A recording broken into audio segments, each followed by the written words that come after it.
My name's Hannah Hatcher. I'm a global educator with Jane Iredale Mineral Cosmetics, and I'm here today to do a really fun, fashion-forward, and on-trend look using our beautiful Jane Iredale skin-friendly products. So I'm going to do just a little bit of contouring. I do prefer to use a powder for contour. You can use a cream, it's just personal preference. This is our Pure Press base in a shade called Autumn. It's just a darker shade of foundation, but it has more of a matte finish. So this is just going to give you that nice chiseled look. I'm going to use a fan brush here, and why I like using fan brushes for contouring, it's very soft and it's not as aggressively hard and chiseled. So I want you to imagine a line going from the top of your ear to the corner of your mouth. That is going to be your perfect line for your contour. What I see quite often is this line being put a lot lower, and what that does is it pulls the face down.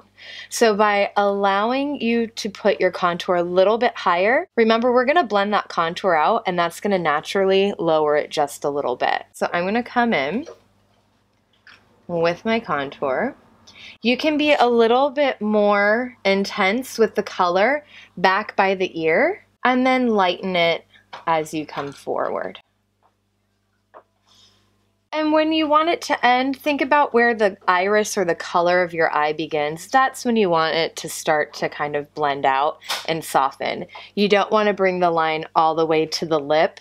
That will just kind of, it's a little drag queen, which is a fun look, don't get me wrong, I love it. But for every day, it might be a bit intense. So now on the forehead, what I want you to do is imagine a rainbow going from one arch of your brow to the other arch of your brow, and inside there will be your highlight, and you're just going to apply a contour around there.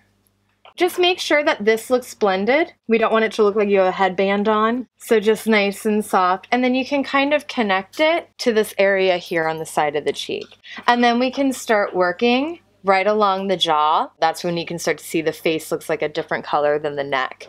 So you want to make sure that this is getting blended out, and I'm just working right along that jawline, creating a little bit of a soft chiseled finish. So I'm going to do the same thing on the other side. I'm a big fan of saying that there's no rules in makeup and do whatever makes you feel good. So if you have a different, step-by-step process that you follow, but it gives you that good result, then by all means go for it. So if you want to do the nose, just very softly on the side of the nose. Careful here, make sure it's nice and blended so it doesn't look like a big, race car track on your nose in the front there. And then just right under the bottom, and then just right at the bridge. And that is the perfect contour.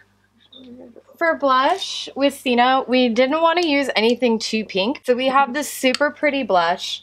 It's called Flawless.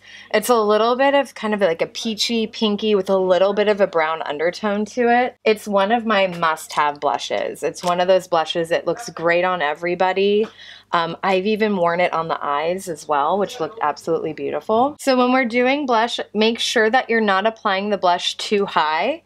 So a great way to measure that is put 2 fingers under the eye. You really don't want your blush to come up higher than that. You also don't want it to come any closer than 1 finger next to the nose. So it's really kind of this small, delicate area. So again, I'm going to use my fan brush. If you have a hard time finding that perfect high point of the cheek, make them smile. Give me a smile. There we go. And that is going to be your perfect placement. So close your eyes. You're going to feel that light mist. It's that pomegranate again.